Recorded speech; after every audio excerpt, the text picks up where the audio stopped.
안녕하세요. 저는 일산 사는 30대 후반의 여자입니다. 제가 이번에 정말 어이없고 기가 막힌 일을 겪다 보니 사람이라는 존재가 너무 무서워졌어요. 어디에다 하소연할 곳이 없어서 이렇게 익명의 힘을 빌려서라도 사연을 보내려고 합니다. 가족을 이룬다는 게, 그리고 이혼을 한다는 게 저만 어려운 것이고 남들은 쉬운 것인가 봐요. 남편은 제게 너무나도 쉽게 이혼을 요구하더라고요. 저는 지극히 평범한 집안에 태어나고 자랐어요. 그렇게 부유한 편은 아니지만 부족함 없이 하고 싶은 것 하고 살았죠. 아버지와 어머니는 젊었을 때부터 대기업에 다니시면서 돈을 열심히 모아놓으셨어요. 모아둔 돈이 좀 있어서 그런지 두 분 다 노후 걱정은 없으셨어요. 그래서 지금은 어머니께서 일을 그만두시고 집에서 살림을 하고 계시고요. 저는 같은 회사에 다니던 저희 집안과 비슷한 집안인 남편을 만나 결혼을 했습니다. 저희가 결혼한 지는 오래되었는데 현재 아이는 없는 상태예요. 노력은 많이 했었지만 애가 생각보다 쉽게 들어서지 않더라고요. 그렇다고 해서 애 못 가진다고 시어머니께서 구박하진 않으셨어요. 시어머니께서도 저처럼 임신이 잘 안 돼서 힘들게 저희 남편을 낳으셨었거든요. 그 마음 누구보다 이해한다면서 너무 조급해하지 말라고 오히려 저를 위로해 주시더라고요. 남편도 제게 조급해할수록 마음만 급해져서 애가 더 안 생길 수도 있다면서 아무 생각 없이 언젠간 오겠지 하는 심정으로 기다려보자고 하더라고요. 저는 정말 이런 시댁 찾기 힘들다며 결혼하길 잘했다고 생각했어요. 하지만 저희 아버지가 사업을 시작하시면서 이런 행복도 길게 가진 못했어요. 아버지께서는 다니던 회사에서 계속 근무하시다가 최근에 그만두고 모아둔 돈 일부를 가지고 사업을 시작하셨어요. 아버지는 손수 직접 팔찌를 디자인하고 만들어서 파셨어요. 처음엔 누구나 그렇듯 매출이 저조했는데 유명 인플루언서가 아버지께서 만든 제품을 착용하고 후기 글을 올린 이후에 그의 팬들에 의해서 입소문이 타서 대박이 난 거예요. 갑자기 늘어나는 주문량에 꿈인지 생시인지 도저히 정신을 못 차리겠다고 하시더라고요. 아버지도 이것도 한철이라면서 지금 이렇게 입소문이 타다가도 금방 수그러들 수도 있다면서 괜한 기대를 품지 않으셨어요. 하지만 아버지가 예상했던 것과는 달리 아버지의 제품들이 꾸준히 사랑을 받고 있더라고요. 나이가 좀 있으신 아버지가 디자인해서 그런지 아무래도 유행에는 뒤처지지만 나름의 유니크한 매력이 있다면서 그게 이 팔찌의 큰 포인트라며 다들 좋아해 주셨어요. 아버지께서는 팔찌를 팔아 버신 돈으로 도움이 필요한 사람들에게 기부도 많이 하셨어요. 미혼모를 위해 분유와 기저귀, 그리고 청각장애인들을 위한 보청기 등등 여러 방면으로 기부를 하셨어요. 매출이 더 안 올라도 괜찮으니 떨어지지만 말자는 아버지의 바람과는 달리 아버지의 팔찌를 착용했던 유명 인플루언서가 뒷광고 논란이 터진 거예요. 그러면서 아버지의 회사도 함께 논란에 휩싸이게 되었죠. 사실이 아닌데 마치 사실인 것 마냥 사람들이 글을 썼고 그 글이 빠르게 퍼지면서 기사까지 포털 사이트에 크게 걸리게 되었어요. 알고 보니 아버지의 회사는 그 인플루언서의 가족이 운영하는 건데 홍보해주려고 뒷광고를 했다는 둥, 인플루언서의 유명세만 믿고 그거 이용해서 노력 없이 사업에 성공하려고 했다는 둥, 애초에 별 볼 일 없는 팔찌 착용한 게 이상했다면서 역시 가족이었다며 증거 사진이랍시고 짜맞추게 한 사진들을 같이 올리기 시작하더라고요. 사진과 함께 글을 적으니 내용이 부풀려질 대로 부풀려져서는 정말 모르는 사람이 보면 사실이라고 믿을 정도더라고요.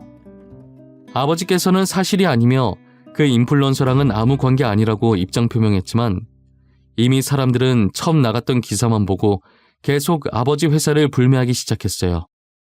결국 아버지 회사는 위태위태한 상태를 유지하고 있었죠. 저는 누명을 벗기 위해서 SNS를 활용해서 해명하기 시작했어요. 하지만 제가 해명을 해도 들으려고 하지 않고 안 좋은 댓글만 쌓이더라고요. 지금 이게 어디서부터 첫 단추를 잘못 깬 것인지 전혀 모르겠더라고요. 해명을 하면 할수록 사람들 사이에서는 저도 그 인플루언서의 친척이 되어 있었어요. 오히려 말하면 더 손해인 것 같아서 저도 손을 놓을 수밖에 없었어요. 엎친 데 덮친 격으로 아버지 일 때문에 안 그래도 스트레스 받는데 거기다 남편까지 더하더라고요. 결혼 후에 제가 다니던 회사를 그만두고 다른 회사로 이직을 해서 남편과 퇴근 시간이 달랐어요.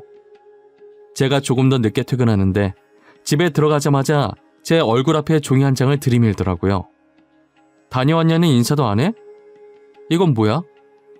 이게 무슨 종이인데? 이혼 합의서? 당신, 지금 이게 뭐 하자는 거야? 갑자기 무슨 이혼?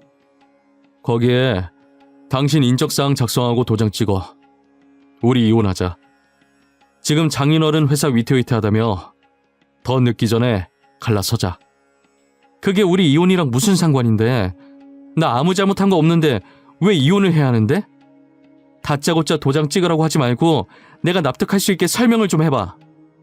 장인어른 회사 조만간 망할 것 같은데 망하면 우리한테도 피해 올 거 아니야. 그러니까 늦기 전에 이혼하자고. 뭐? 우리 아빠 사업이 위태위태하니까 이혼하자고?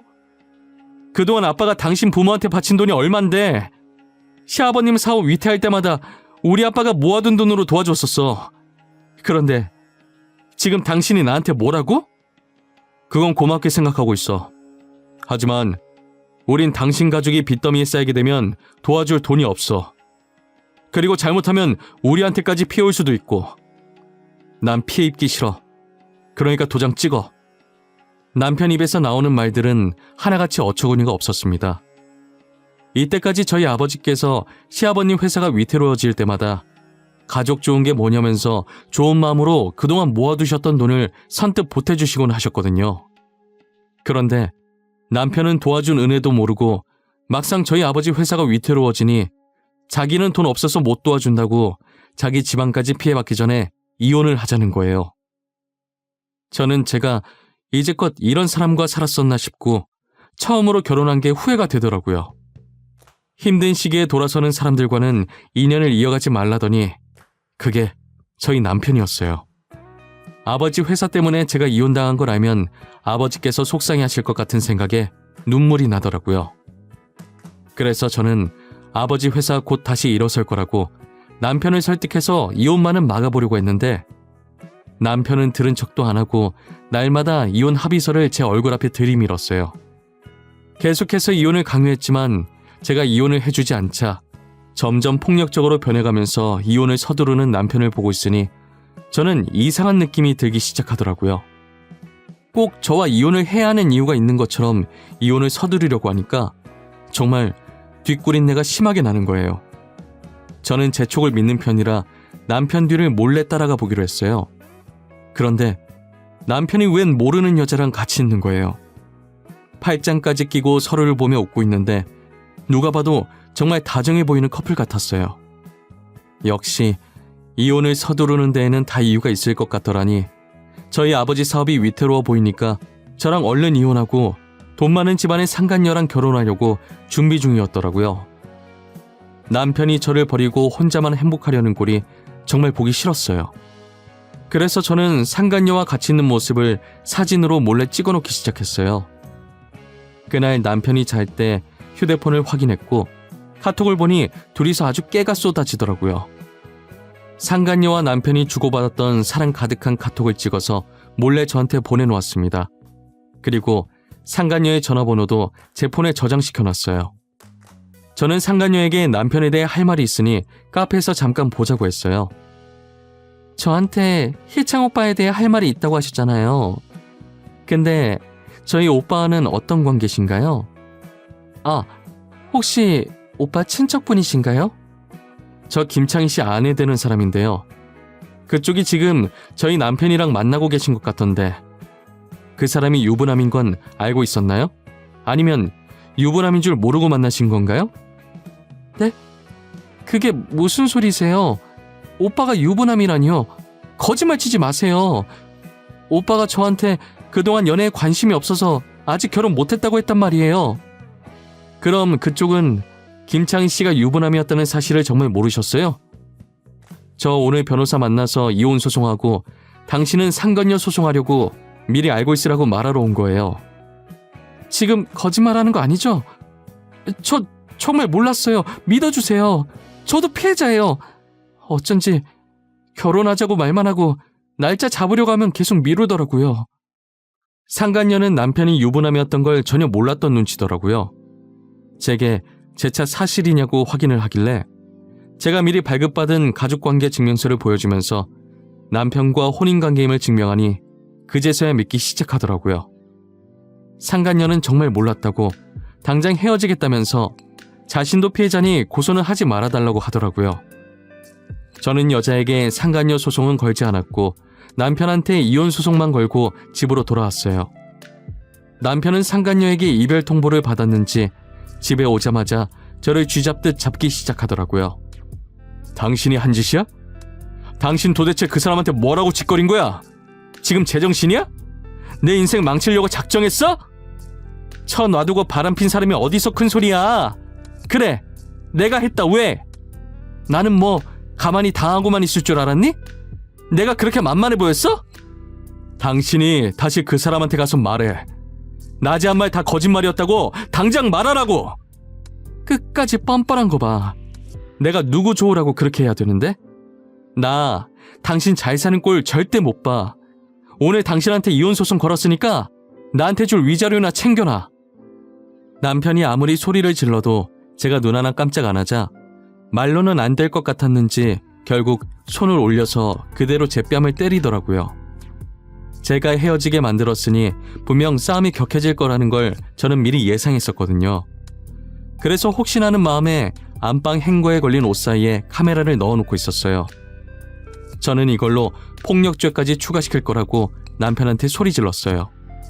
저는 남편에게 이혼 소송으로 위자료를 받아냈지만 폭행죄는 뺨 때린 게 다고 초범이기도 해서 징역까지 안 가고 벌금형으로 끝났더라고요. 그 뒤로도 남편은 정신을 못 차리고 돈 많은 여자 한번 물어보겠다고 여러 여자들을 만나고 있다고 하더라고요. 다행히 저희 아버지는 뒷광고 논란으로 잠적했던 유명 인플루언서가 아버지와 친척도 아니고 일면식도 없다고 해명을 해주면서 어느 정도 논란이 잠재워졌어요. 그리고 이러려고 아버지께서 이제껏 선행을 해왔던 것은 아니었지만 이때까지 아버지의 도움을 받으셨던 분들이 글을 써주셨더라고요. 아버지께서 그동안 남모르게 선행을 해왔다는 여러 증인들과 증거 사진으로 인해 오히려 전보다 더 좋은 이미지로 거듭날 수 있었어요. 아버지께서 위태로운 회사를 쉽게 포기하지 않고 끝까지 버텨주셔서 다시 일어날 수 있었어요. 저였다면 더 많은 빚을 지기 전에 진작에 포기했을 텐데 저는 아버지가 정말 대단해 보였어요. 기부를 많이 했던 덕분에 회사 이미지가 좋아져서 그런지 유명해지기 시작했을 때보다 훨씬 높은 매출률을 보였어요. 아버지는 지금도 여전히 어려운 분들이 계신 곳에 기부를 열심히 하고 계세요. 따뜻한 사회를 만드는 것이 아버지의 오랜 꿈이셨다고 이제라도 이룰 수 있게 돼서 뿌듯하다고 하셨어요. 아버지가 다시 일어났다는 소식이 남편 귀에도 들어갔는지 정말 속보이게 제 주변을 계속 기웃거리기 시작하더라고요. 저는 그런 남편에게 눈길조차 주지 않았습니다. 아버지 사업 다시 잘 되신다며 소식 들었어. 정말 다행이다. 망하면 어쩌나 걱정했는데 예전보다 훨씬 유명해지셨더라. 당신이 걱정을 했다고? 입에 침이나 바르고 거짓말을 해. 이제라도 나 찾아오면 당신한테 콩고물이라도 떨어질 거라고 생각하는 거야? 에이, 그런 거 아니야. 난 그냥 여러 여자 만나봤는데 당신만한 사람이 없더라고. 그래서 당신이랑 다시 잘해보려고 그러지. 누가 당신 받아준다고 했어? 진짜 웃긴다. 도대체 어디서 나오는 자신감이야? 당신만 잘해볼 마음 있으면 뭐해. 내가 당신 받아줄 마음이 없는데. 그래도 우리 한때 사랑했잖아.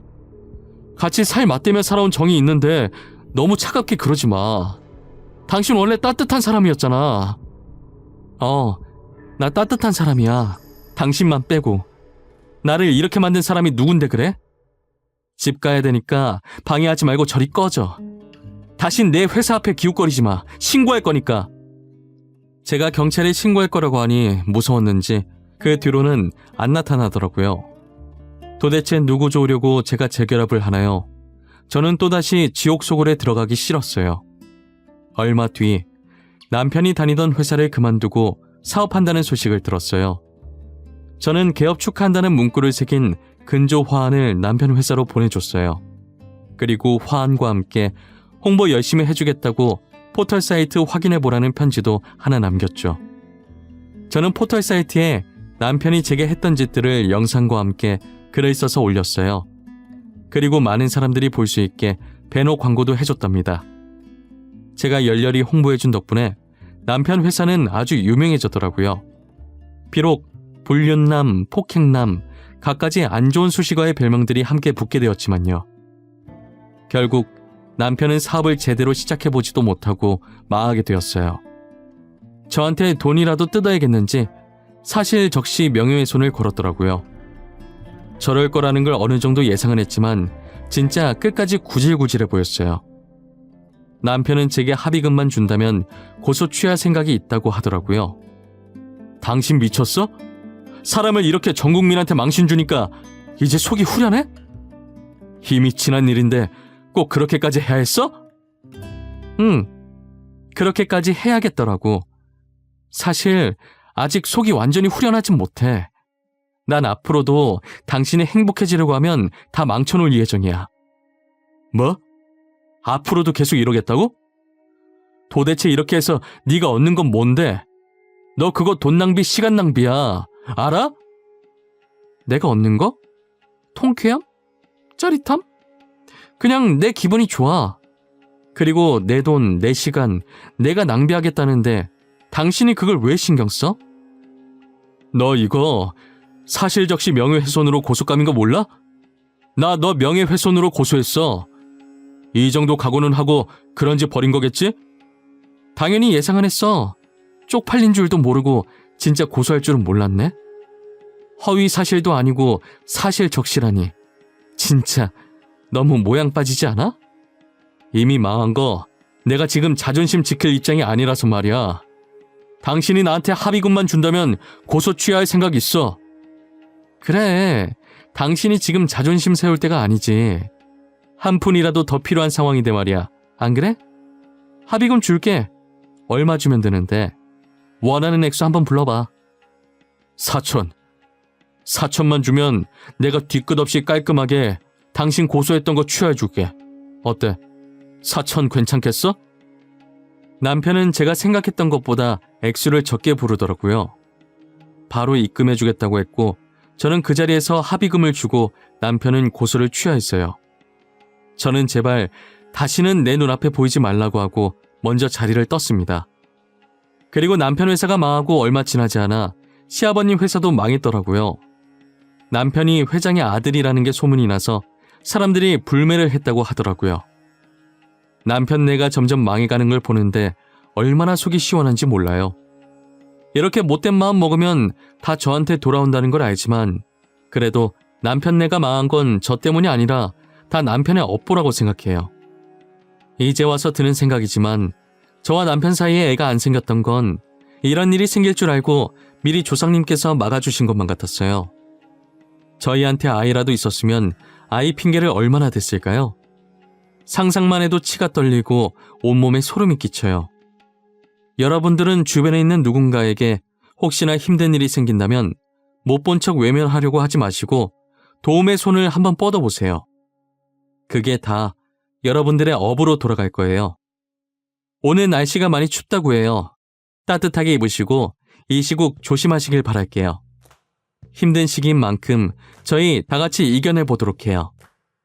지금까지 제 사연 들어주셔서 감사합니다.